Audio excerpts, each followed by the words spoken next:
Please be seated.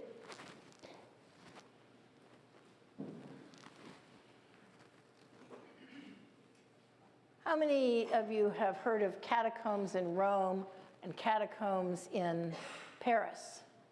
Any of you been to see them? Okay, I've heard of them and I've read about them, but I've never been to see them. And someday I hope to go. What is in the catacombs in Rome? Bones, yeah. Not as many as there used to be, but bones. And how about the catacombs in Paris? There are bones in the catacombs in Paris also. The bones in Rome are bones of Christian martyrs, Jewish martyrs, some popes, people like that. And there are stories about Christians hiding and gathering there for worship. Some of those we're not sure actually took place, but they may well have. At least they would have been a place to hide.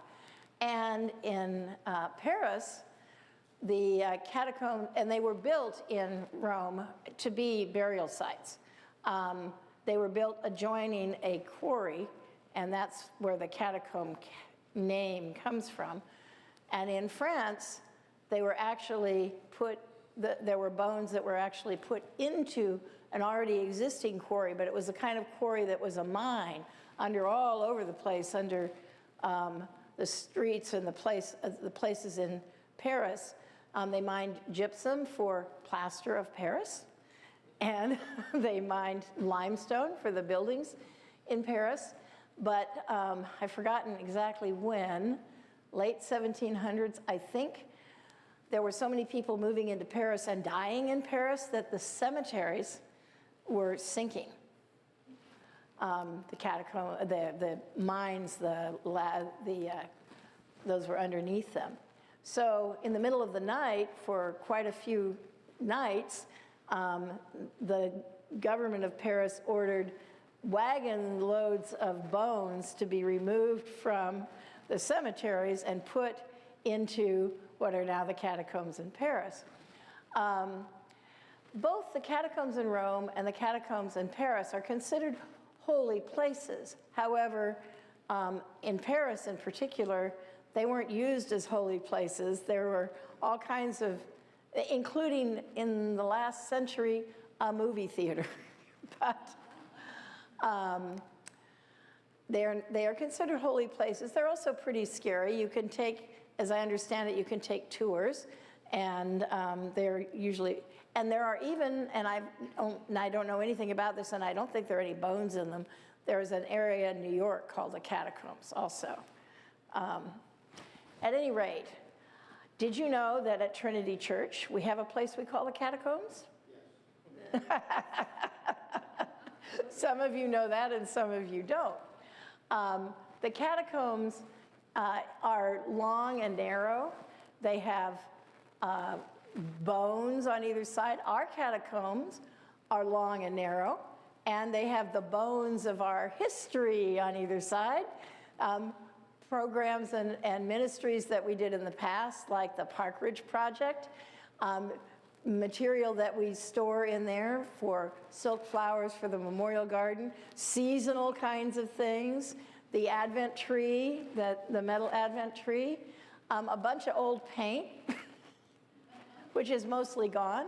But we have, and then at the end of the catacombs is a locked room, and in that, the Altar Guild stores things that we are not to bother, but if you've wondered where the candle stands come from, they come from there. And the Christmas decorations for the church come from there. So we have our own catacombs with our own bones. Now, the reason we have an area like that is that the church has two foundation walls. You can go outside and you can look, and you can see that the original church went to a point where the building juts out. And where the building juts out is that second foundation wall, and that was built for what we now have the offices and the nursery and the St. Hilda room. And so that was done in 1985. And I assume it was done because they were extending it beyond the building and they had to have another foundation for it. Now, in the gospel today, Jesus quotes Isaiah. He actually quotes Isaiah a couple of times, but he talks about the stone that the builders rejected becoming the cornerstone, the foundation stone. And that the stone the builders rejected has become the cornerstone is amazing. It's marvelous in our eyes. And he tells this story that leads up to it, where he's talking about a vineyard. And the title of the parable is the parable of the wicked tenants. And sometimes I think it could be the parable of the naive landowner. Keep sending people. And that parable is based on a parable, or what we heard in Isaiah, with God saying, you know,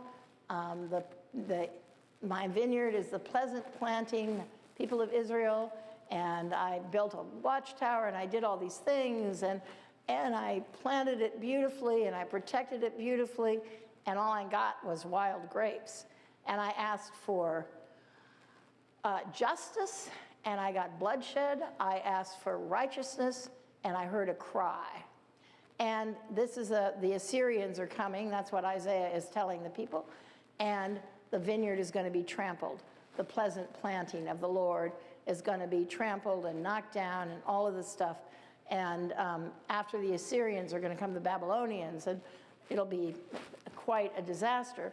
And it's based on the fact that the people have been rejecting God. Now, they've been rejecting God in a lot of ways, but one of those is that on the one hand, they are praying and doing all these things, and on the other hand, they are shedding other people's blood, they are oppressing other people, there's no justice among the people of Israel at this point, and there's no righteousness. They appear to be righteous, but they're not. So that's the Isaiah story. Then Jesus tells that parable, and there are a couple of differences in it, but the basic setting is the same. You have a vineyard, you have a landowner who absolutely he spares no cost in making this vineyard beautiful. The best vine plants, the best soil, a wine press, a watchtower, all of these things, a really nice wall. And when it's time and then he leases it to tenants, who are tenant farmers who are supposed to take care of it. And when it's time and all of that the grapes should now be beautiful, the grapes for God's were wild grapes. So the grapes in Jesus' story are apparently beautiful. So he sends someone to collect what they owe him. And they beat that slave up. Sends another slave, they kill him. Sends another slave, they stone him. Then he sends a whole bunch of people, and they keep killing and stoning and beating them up. And so finally he says, okay, I know what, I'll send my son. They'll listen to him. And I do wonder why he would think that, but, but he does. Sends his son, and they say, all right, now we can inherit the vineyard because we can take out the heir, and then we can have this. So they throw him out, they beat him up, they throw him out of the vineyard, and they kill him. Now, as there's an allegorical interpretation for Isaiah, there's an allegorical interpretation for this parable. And in the allegory, the landowner is God, and the tenants, farmers, are the religious authorities, and the slaves are the prophets, and the son is Jesus, and he's, as you know, killed outside of Jerusalem and crucified. It's really important to know the setting of where Jesus is telling this story. He's telling it in the temple. He has already had his triumphal entry yesterday into Jerusalem, and then he went out of Jerusalem, and he's back, and he's talking in the temple, and the religious authorities are challenging him. And he told the story last week of the man with the two sons, one of whom said, yes, I'll do whatever you say, Dad, and then didn't. And the other one who said, absolutely not, Dad, I'm not going to do it, and then did. So you have the son who repents and the son who doesn't, who basically lies and rejects his father's request. And now you have this story of the vineyard. And a difference in understanding the allegory is that the vineyard, that it's not the vineyard itself that's producing the wild grapes. It's the tenants in the vineyard who are killing off the people who come to get the tribute that the landowner is owed. The people in the vineyard are the people of Israel, but their leaders are rejecting God. That's what Jesus is saying here. And then the vineyard is going to be given to other people, but that doesn't mean the people of Israel are gone. It means the people that we now consider Christians, the Gentiles, are part of the vineyard also. And the new tenant farmers are going to be the apostles and eventually the church. But Jesus also says that there's this foundation stone. And it was the stone the builders rejected, and now it's become the chief corner. It's the main stone in the foundation. It's in the corner. And those who stumble on it are going to be broken, and those who are hit by it are going to be crushed. And then he's not just talking about the religious authorities.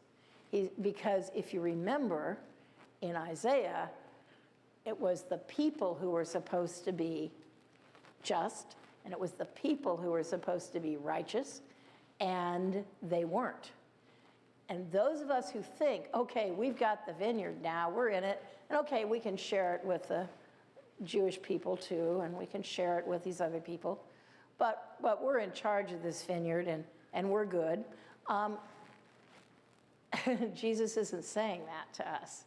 We're going to trip over that stumbling stone, and we're going to be broken, and then we're going to have to allow Jesus to put us back together, because perfection isn't what we are given, and it's not what we're asked to do. We are asked to do the same thing those people in the book of Isaiah were being asked to do justice, to be righteous.